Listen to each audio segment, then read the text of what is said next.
Hello learners, good morning, welcome back in your YouTube channel M academy. आपका M academy में स्वागत है। अपने यूट्यूब चैनल एम एकेडमी में आपका स्वागत है। आज पढ़ेंगे हम टेंस, और टेंस में ही कौन सा tense? Past tense. Past tense आज हम पढ़ने चल रहे हैं, क्योंकि इसके पहले हम लोगों ने प्रेजेंट टेंस पढ़ लिया है। आपको मैं पहले वीडियो में बताया था कि टेंस जो है 3 सेक्शन में बटा होता है। There are 3 kinds of tense. तो प्रेजेंट टेंस, पास्ट टेंस और फ्यूचर टेंस, जिसमें से हम लोगों ने प्रेजेंट को 4 हिस्सों में बांटा था, है ना। जैसे प्रेजेंट इंडेफिनिट टेंस, इसी को सिंपल प्रेजेंट टेंस कहते हैं, present continuous tense, present perfect tense और प्रेजेंट परफेक्ट कंटिन्यूअस टेंस। इस चारों वीडियो को मैं चारों टेंस को एक एक वीडियो में बना दिया हूं। अगर आप चैनल पर नए हैं तो जाकर पिछले प्लेलिस्ट में वीडियो देख लीजिएगा। चैनल को सब्सक्राइब करिए, शेयर करिए और लाइक बटन भी दबा लीजिए, ताकि और बेल आइकन भी दबा दीजिए, ताकि अगले वीडियो का अपडेट आप तक पहुंचता रहे।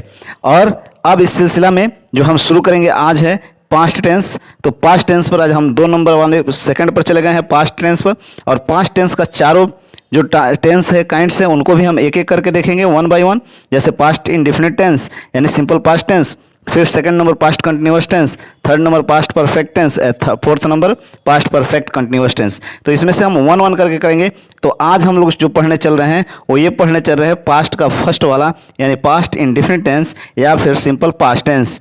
तो गाइज, आप अगर चैनल पर नए हैं तो चैनल को सब्सक्राइब करिए, शेयर करिए, अधिक से अधिक शेयर करिए, ताकि इस परिवार को बढ़ाइए और जहाँ तक संभव हो अपने पहचान में, अपने दोस्तों में शेयर करें, ताकि सब लोग इसका लाभ ले सकें। तो चलिए, अब आपके सामने है, हमने जैसे कि बताया कि सेकंड जो टेंस है, प्रेजेंट के बाद जो दूसरा टेंस है पास्ट टेंस है। और पास्ट टेंस में जो ही ये जो उसका 4 सेक्शन है, तो पहला A section simple past tense, या इसी को पास्ट इंडेफिनिट टेंस बोला जाता है। तो इसका हम आज पढ़ेंगे। और अगर इसकी पहचान की बात करें कि हम इसे हिंदी सेंटेंस में पहचानेंगे कैसे, तो देखिए आइडेंटिफिकेशन यानी पहचान भी आपके सामने है कि हिंदी वाक्य के अंत में या आएगा, ये आएगी, ये या ये ई, ए आ ई, या फिर ये तो सिर्फ इतना भी रह सकता है, या फिर उसके लास्ट में था, थे, थी भी रह सकता है। तो आप इससे इनको पहचान लेंगे, इस वाक्यों को, कि ये किस टेंस में है, यानी सिंपल पास्ट टेंस में है या पास्ट इंडेफिनिट टेंस में है। क्योंकि सिंपल पास्ट टेंस और पास्ट इंडेफिनिट टेंस दोनों एक ही है, एक ही का नाम है दोनों। आई थिंक आप समझ रहे होंगे। अब हम चलते हैं इसका अफर्मेटिव सेंटेंस, क्योंकि हर टेंस में आपने देखा होगा 6 प्रकार के इसके सेंटेंस बनते हैं। तो इसका जो पहला होगा अफर्मेटिव सेंटेंस है, यानी इसी को पॉजिटिव सेंटेंस भी कहते हैं। अफर्मेटिव सेंटेंस या फिर यहाँ देख लीजिए पॉजिटिव सेंटेंस। तो अफर्मेटिव सेंटेंस या पॉजिटिव सेंटेंस हम देखने चल रहे हैं फर्स्ट वाला। और इसका स्ट्रक्चर की जहाँ तक बात करते हैं, यानी बनावट के सेंटेंस की, तो कैसे बनेगा, तो देखिए ये सबसे आसान टेंस में से एक है। तो इसमें कुछ नहीं करना था, कोई भी सब्जेक्ट हो आपका, इसमें सिंगुलर प्लूरल नहीं देखना है। He, she, it, name, I, we, they, you, कोई भी सब्जेक्ट हो उसके साथ, सबके साथ V2 लगेगा, वर्ब का सेकंड फॉर्म लगेगा, चाहे सब्जेक्ट कुछ भी हो। तो इससे आसान टेंस तो हो नहीं सकता है। बस आपको V2 का ज्ञान होना चाहिए, यानी उसको थोड़ा सा याद करना होगा, वर्ब का सेकंड फॉर्म। उसके बाद अदर वर्ड यानी ऑब्जेक्ट। तो सेंटेंस में अगर कोई ऑब्जेक्ट या अदर वर्ड है तो लिखेंगे नहीं, तो बस सब्जेक्ट और V2 और आपका टेंस कंप्लीट। अब देखिए कैसे एग्जाम्पल आप देखेंगे और समझेंगे कि ये कैसे काम करता है। जैसे फर्स्ट एग्जाम्पल सामने है, मैं आया। मान लीजिए आप कहीं से आए, तो आप कह रहे हैं कि मैं आया, तो मैं आया सिर्फ इतना ही है, मैं आया। तो क्या होगा इसका सेंटेंस? आई केम। कम का V2 क्या होता है? देखिए कम V1 होता है, इसका V2 केम होता है। तो यही आपको V2 याद रखना होगा। तो मैं आया, आई केम। अगर कहता कि मैं दिल्ली से आया, तो आई केम फ्रॉम दिल्ली। मैं कल आया, आई केम यस्टरडे, मैं कल आया। तो इस प्रकार से आप इस सबको सोच सकते हैं। आगे देखिए सेकंड नंबर, वह कल दिल्ली से आई। मान लीजिए कोई है लड़की जो दिल्ली से कल आई है, तो इसका इंग्लिश क्या होने जा रहा है? सी केम फ्रॉम दिल्ली यस्टरडे। वह कल दिल्ली से आई। तो आप समझ गए। आगे देखिए थर्ड नंबर, वे लोग क्रिकेट खेले। वे लोग क्रिकेट खेले। They played cricket. They played cricket. अब देखिए दे क्या है? सब्जेक्ट है, प्लेड क्या है? V2 है, और क्रिकेट क्या है? ऑब्जेक्ट है। तो आप समझ रहे हैं इस बात को। वैसे ही 4 नंबर, राम वहाँ अंग्रेजी बोला। राम जो है वहाँ पर अंग्रेजी बोला, कहीं मीटिंग में या कहीं किसी से बात करते समय। तो इसका इंग्लिश क्या होगा? तो राम का राम लिख दीजिए। बोलना का क्या हो गया? यहाँ स्पीक हो गया। तो स्पीक का सेकंड फॉर्म क्या होता है? स्पोक होता है। एंड इंग्लिश क्या बोला था? तो अंग्रेजी का क्या हो गया? इंग्लिश। और कहाँ? तो वहाँ के लिए देयर लग गया, यानी Ram spoke English there. Ram spoke English there या टोल्ड इंग्लिश देयर। आप समझ रहे हैं। तो इस प्रकार से आप इसका इंग्लिश बना सकते हैं और ये सबसे आसान है और बहुत यूज़फुल भी है, चाहे कॉम्पिटिटिव मोड के हिसाब से या फिर स्पोकन के बिहाफ पर, हर तरह से ये बहुत इंपॉर्टेंट है। तो चलिए मैं सोच रहा हूँ कि आप पॉजिटिव सेंटेंस अच्छा से समझ गए होंगे। अब इसके हम नेगेटिव सेंटेंस पर चलते हैं कि अगर इसका नेगेटिव सेंटेंस होगा तो कैसे बनेगा। तो घबराने की बात नहीं है, एम एकेडमी के साथ आप हैं तो आपको हर एक चीज़ बहुत आराम से समझ में आने वाला है। बस दिमाग लगाकर शांत करके इस वीडियो को देखते जाइए और आज के बाद प्रॉमिस है कि आप अब टेंस भूलेंगे नहीं ज़िंदगी में।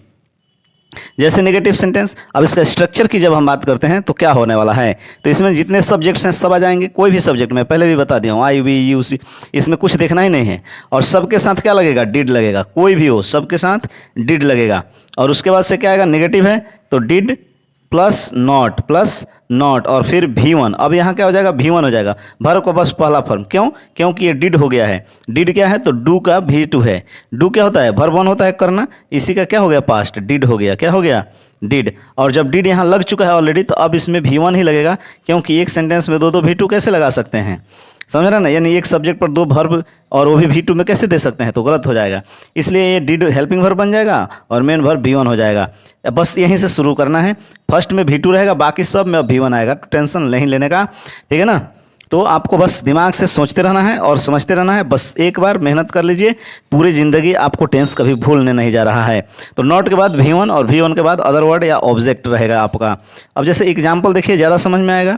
वह झूठ नहीं बोली, वह झूठ नहीं बोली, इसका इंग्लिश क्या होगा, she did not tell a lie, she did not tell a lie. वैसे ही सेकंड देखिए, आप होमवर्क नहीं किए थे। अब मैंने बोला था या ये या फिर थे भी हो सकता है, जैसे किए ये आ गया लास्ट में और थे भी लग गया तो थे लग सकता है। जैसे वह झूठ नहीं बोली, इसको हम ये भी तो बोल सकते हैं वह झूठ नहीं बोली थी, तो दोनों सही है, दोनों का सेंटेंस सेम इंग्लिश में बनेगा, सी did not tell a lie. वैसे ही आप होमवर्क नहीं किए थे तो क्या होगा, you did not do homework, you did not do homework. अगर यही रहता कि आप अपना होमवर्क नहीं किए थे तो आप इसी को बनाते, you did not do your homework. आप समझ रहे हैं ना। आगे देखिए, हम लोग झूठ नहीं बोले थे, हम लोग झूठ नहीं बोले थे, तो क्या होगा, we did not tell a lie, we did not tell a lie, हम लोग झूठ नहीं बोले थे। टेल अ लाई का मतलब होता है झूठ बोलना।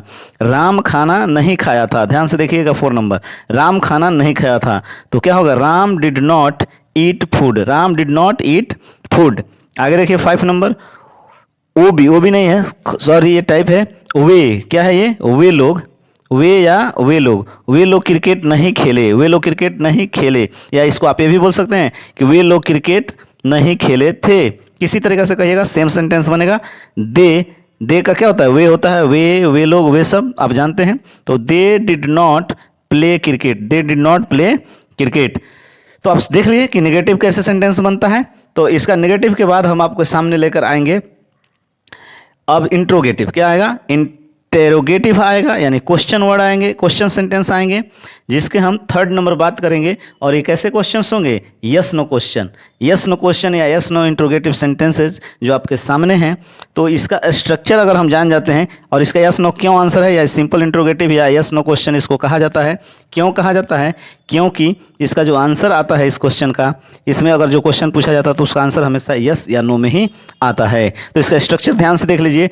कोई भी सब्जेक्ट हो, मैं पहले ही बता चुका हूँ, डिड आएगा, तो डिड हेल्पिंग वर्ब है तो यहीं बाहर निकलेगा, तो डिड आप बाहर निकाल दीजिए। उसके बाद सब्जेक्ट रखिए, कोई भी subject, I we he she it कुछ भी।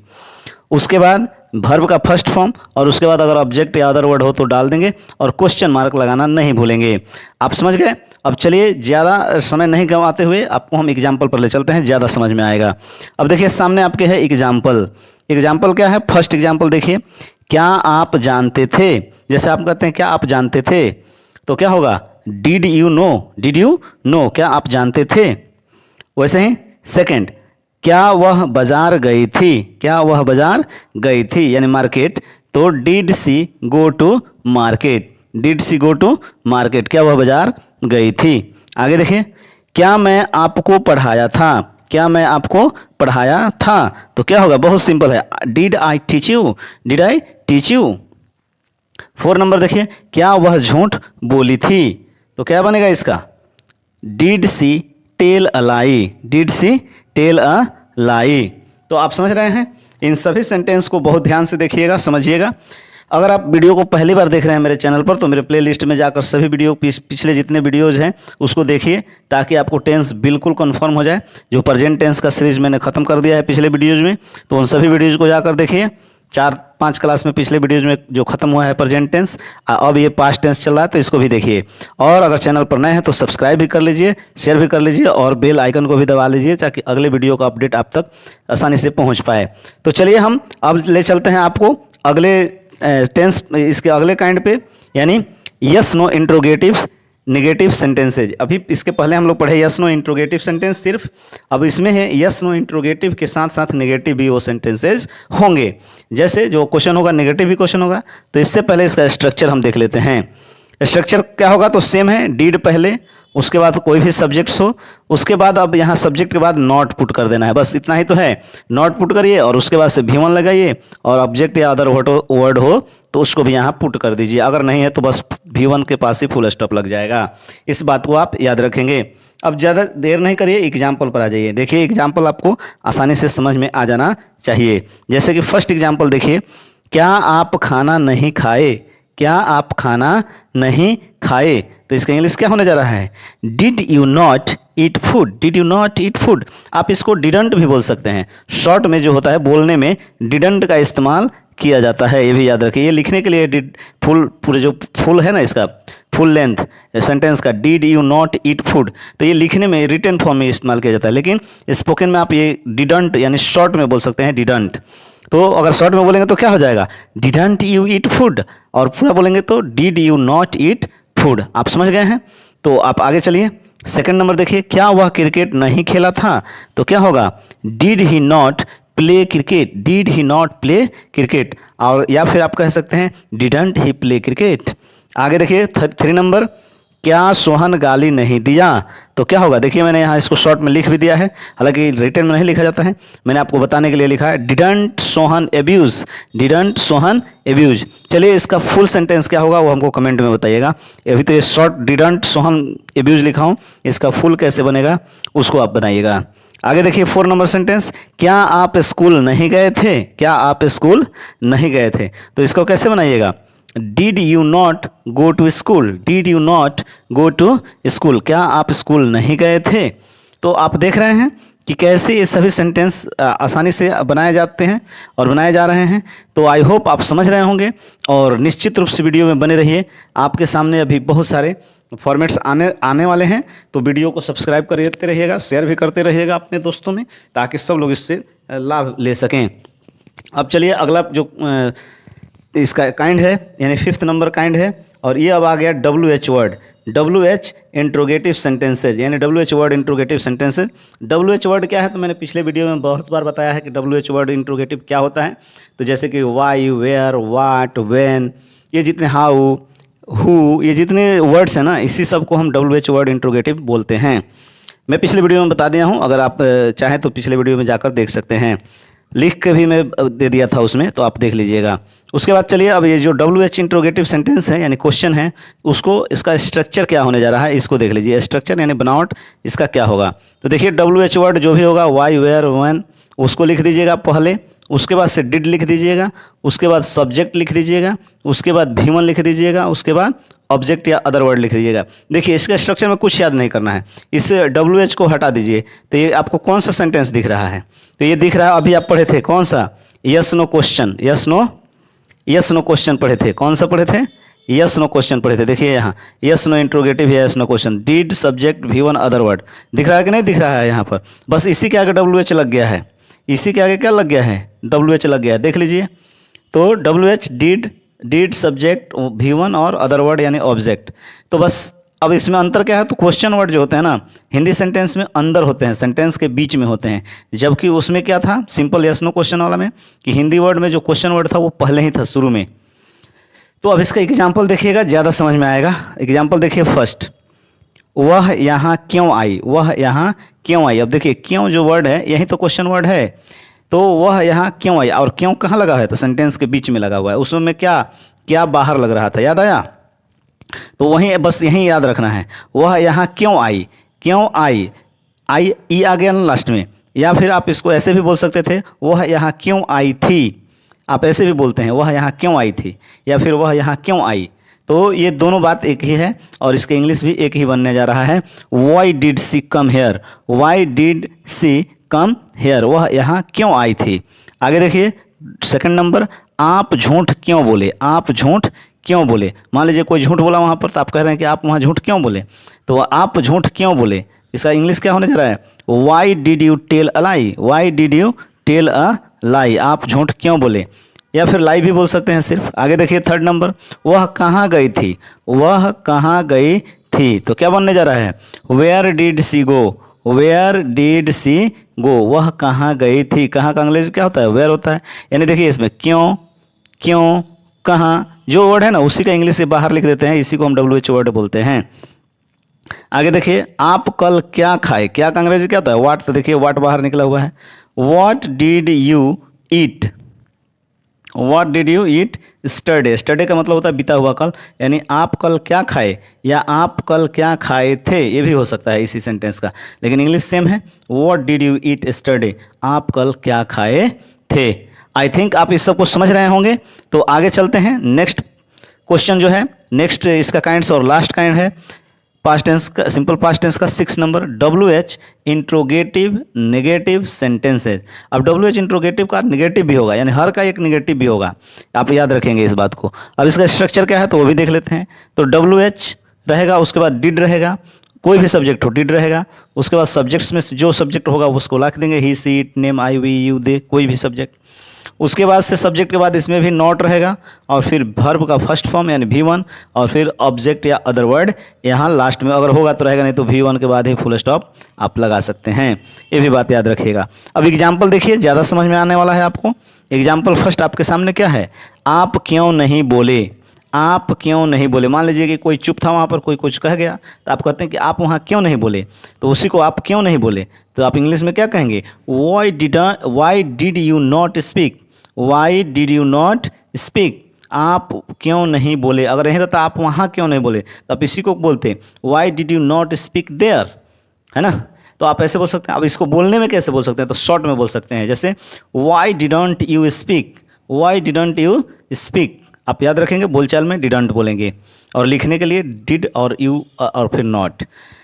सेकंड है हम क्या नहीं पढ़े, हम क्या नहीं पढ़े। अब पिछले वीडियो में हमने क्या नहीं पढ़ा है, सब पढ़ा है, तो इसको हम क्या, क्या का अंग्रेजी व्हाट होता है, what did we not read, what did we not read, हम क्या नहीं पढ़े या हम क्या नहीं पढ़े थे, तो इंग्लिश क्या होगा, what did we not read. आगे देखिए 3 नंबर, वह कहाँ नहीं गया, वह कहाँ नहीं गया, कहाँ का अंग्रेजी क्या होता है, वेयर, तो where did she not go. अच्छा गया है तो ही हो जाएगा, गई होती गई तो सी, तो कोई बात नहीं, गया है तो यहाँ ही कर दीजिएगा, सी को काट दीजिएगा, है ना, और ही कर दीजिए तो हो गया, where did he not go, वह कहाँ नहीं गया। अगला क्वेश्चन, अगला जो सेंटेंस है वो क्या है, तो वे रात में क्यों नहीं पढ़े, वे लोग, वे मतलब क्या, वे लोग, वे सब या वे लोग रात में क्यों नहीं पढ़े, तो इसका इंग्लिश क्या होने जा रहा है, इसका इंग्लिश होगा वे रात में क्यों नहीं पढ़े, तो इसका इंग्लिश होने जा रहा है 4 नंबर का, Y did they not read in the night, Y did they not read in the night. अब रीड इन द नाइट या फिर आप कह सकते हैं रीड एट नाइट, तो एट लगाएंगे तो सिर्फ नाइट, द नहीं लगेगा, तो दोनों लग सकता है, लेकिन इन लगेगा तो द नाइट होगा और एट लगेगा तो सिर्फ नाइट होगा। तो why did they not read in the night, वे रात में क्यों नहीं पढ़े। तो आप समझ रहे हैं, इसको इसी प्रकार से अभी सभी सेंटेंस को बनाएंगे, और इसी से इस पर आधारित आप अपने नोटबुक में भी जरूर लिखेंगे, और एक्स्ट्रा सेंटेंस सोचिए और लिखिए और बनाइए। अगर कोई भी परेशानी हो तो कमेंट बॉक्स में लिखिएगा, अपना सलाह भी लिखिएगा, सजेशन भी दीजिएगा, और हम अब आपके लिए वोकेब कुछ लेकर आए हैं जो जरूरी वर्ड्स होते हैं, इंपॉर्टेंट वर्ड्स होते हैं, तो वो वोकेबुलरीज जो होते हैं वोकेब क्लासेस के थ्रू आपको लेकर आए हुए हैं। तो देख लीजिए वो आज का वोकेब। टिफ, टिफ का क्या मन होता है, मनमुटाव, किसी से आपका मनमुटाव चल रहा है तो टिफ चल रहा है।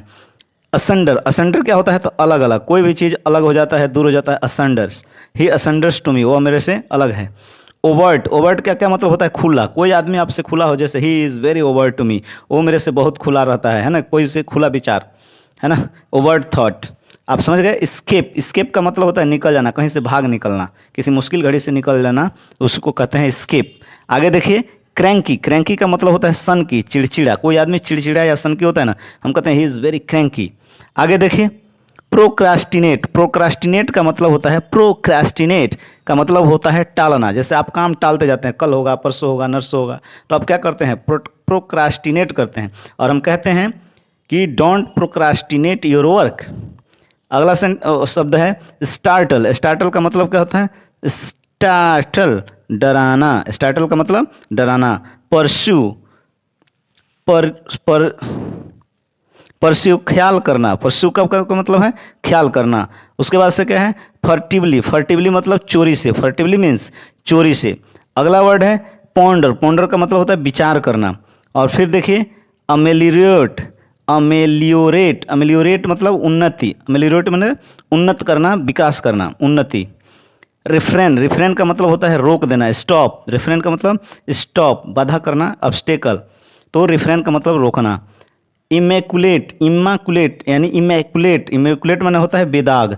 कोई भी आदमी बेदाग होता है, बिल्कुल नीट एंड क्लीन होता है, उस पर कोई क्या होता है, चार्ज नहीं है, वो बिल्कुल बेदाग है, निर्दोष है, तो हम क्या कहते हैं, immaculate, he is very immaculate, वो बिल्कुल बेदाग है। डेस्टिट्यूट, डेस्टिट्यूट का मतलब होता है बेसहारा, I am very destitute this time, मैं इस समय बिल्कुल बेसहारा हूँ, तो क्या होता है, डेस्टिट्यूट यानी बेसहारा हो जाना। स्काउट, स्काउट का मतलब क्या होता है, स्काउट, स्काउट मतलब खोज, स्काउट मतलब खोज। आगे देखिए एस्टिमुलेट, एस्टिमुलेट से बना है एस्टिमुलेटिंग, तो एस्टिमुलेटिंग यानी उत्तेजक, एस्टिमुलेट मतलब उत्तेजना करना, उत्तेजित करना, और ये क्या हो गया, एस्टिमुलेटिंग उत्तेजक, कोई चीज़ उत्तेजक है, तो हम क्या कहेंगे, एस्टिमुलेटिंग। तो आप आई थिंक आप ये सभी चीज़ों को समझ गए होंगे। और आज जो है पास्ट टेंस हम लोग पढ़े, तो पास्ट टेंस को भी अच्छा से समझ गए होंगे। और अब हम आपसे विदा लेंगे, तब तक अगर चैनल पर नए हैं तो चैनल को सब्सक्राइब करिए, शेयर करिए, और सभी वीडियो को देखिए प्लेलिस्ट में जाकर, ताकि आपका नॉलेज और बेहतर हो सके। और अब हम आपसे विदा लेंगे और मिलते हैं अगले वीडियो में। तब तक के लिए जय हिंद, वंदे मातरम।